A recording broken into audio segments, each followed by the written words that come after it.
करता हूं, ये लोग अगर पन्ने पलटेंगे इतिहास के तो जानते होंगे कि नेताजी और यहाँ के बहुत प्रतिष्ठित, सम्मानित, पूजनीय जो मुख्यमंत्री रहे हैं बीजू पटनायक जी, उनसे बहुत गहरे संबंध थे। इतने गहरे संबंध कि आप कल्पना नहीं कर सकते हैं।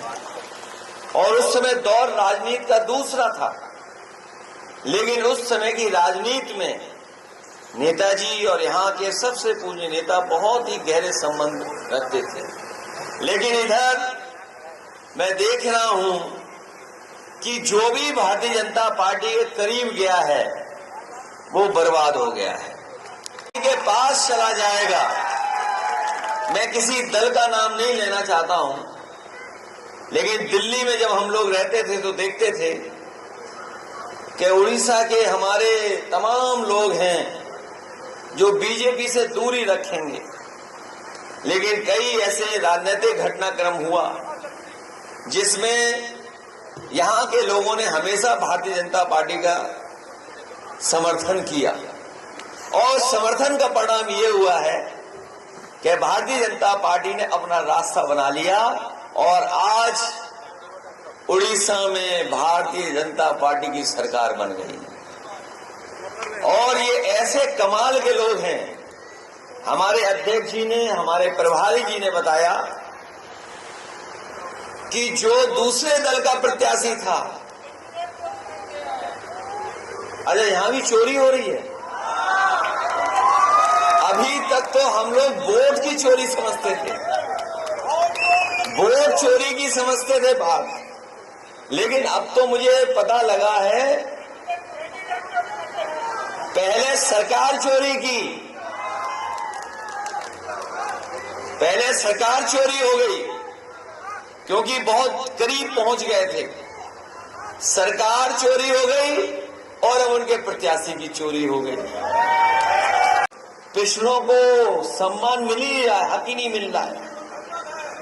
और अपने आदिवासी भाइयों को हम कहना चाहते हैं, अपनी बहनों को कहना चाहते हैं, हमारे पीडीए में एक का मतलब आदिवासी भी है। जो हमारा पीडीए है तभी पूरा होता है जब उसमें एक आदिवासी भाई बहन जुड़ जाते हैं। जो संविधान हमारा है और आरक्षण को बचाना है, संविधान जब बचेगा तब हमारा आरक्षण बचेगा। अगर चीजें बिकने लगेंगी, प्राइवेट हाथों में चली जाएंगी, तो हमारा आरक्षण छिन जाएगा, हमें आरक्षण नहीं मिलेगा। इसलिए हम लोग संविधान और आरक्षण को बचाने के लिए जागरूकता लाने का काम हम लोग उड़ीसा में करने का काम करेंगे। ये 1,20,00,000 की अवैध शराब और गांजा पकड़ा गया है। क्या ये बात सच है? पत्रकार साथियों, अरे हमें लखनऊ में पता लग गया। हमें पता लगा है कि अखबारों में खबर छपी है कि 1,20,00,000 की अवैध शराब और गांजा पकड़ा गया है। यहां डबल इंजन क्या कर रहा है?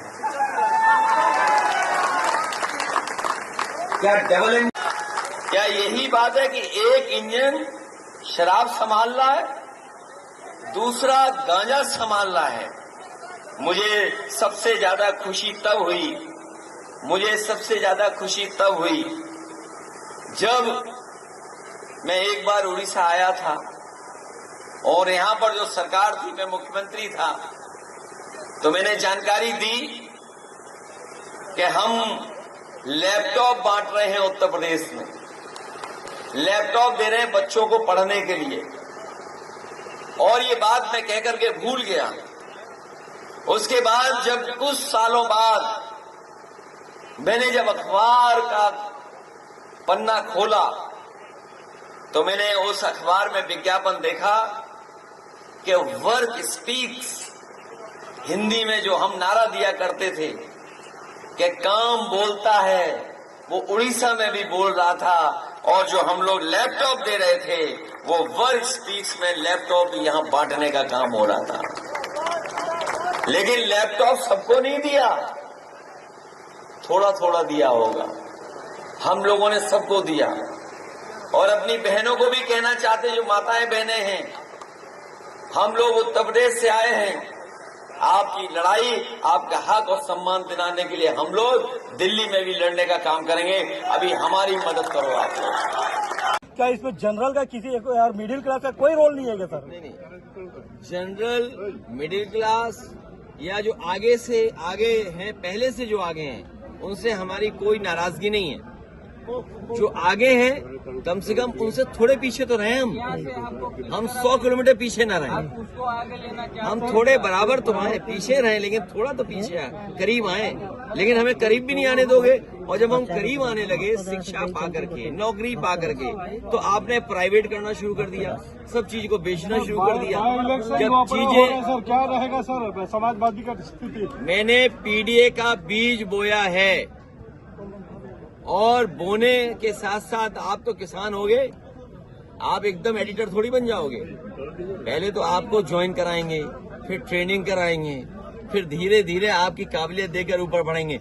इसीलिए मैंने कहा, इस बाई इलेक्शन में उड़ीसा में और इस विधानसभा में हम लोग बीज पीडीए का बो रहे हैं और लोकसभा में चुनाव लड़ेंगे।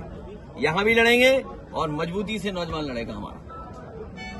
नौजवान प्रत्याशी रमाकांत, इसके पक्ष में आप सबसे और खासकर पीडीए, पिछड़े दलित आदिवासी भाई, उन सबसे निवेदन अपील करने आए हूं कि इस उपचुनाव में इनकी मदद करें और बीजेपी से सावधान रहें।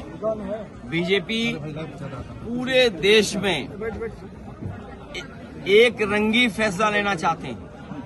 कभी कहते हैं 1 नेशन 1 इलेक्शन, 1 नेशन 1 राशन। एक दिन आएगा जब कहेंगे कि 1 नेशन 1 कलर।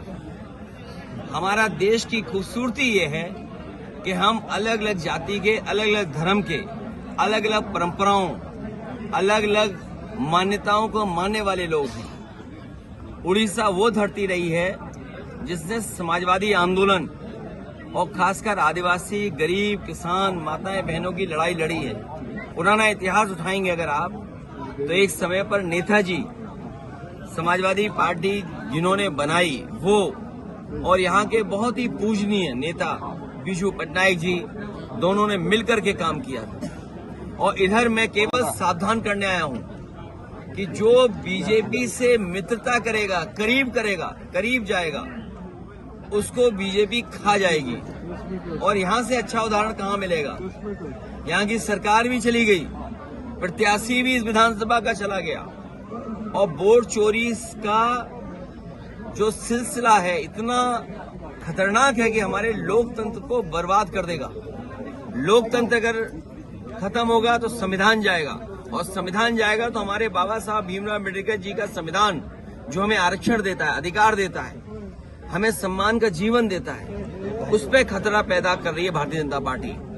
देश में समाजवादियों ने उत्तर प्रदेश में बीजेपी का मुकाबला किया और अपने पिछड़े दलित, आदिवासी भाई बहन वहां के और अल्पसंख्यक, उनको भरोसा दिलाया कि उनको हक, उनको सम्मान, उन्हें हर स्तर पे नौकरी और हर स्तर पे उन्हें आगे बढ़ाने का काम करेंगे।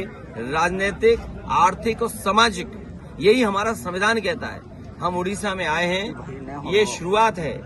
पीडीए का बीज बोने आए हैं, पीडीए का बीज बोने आए हैं। और इसलिए क्योंकि पीडीए में एक आदिवासी भाई है, बहनें हैं, और बिना एक पूरा मामला बनता नहीं है।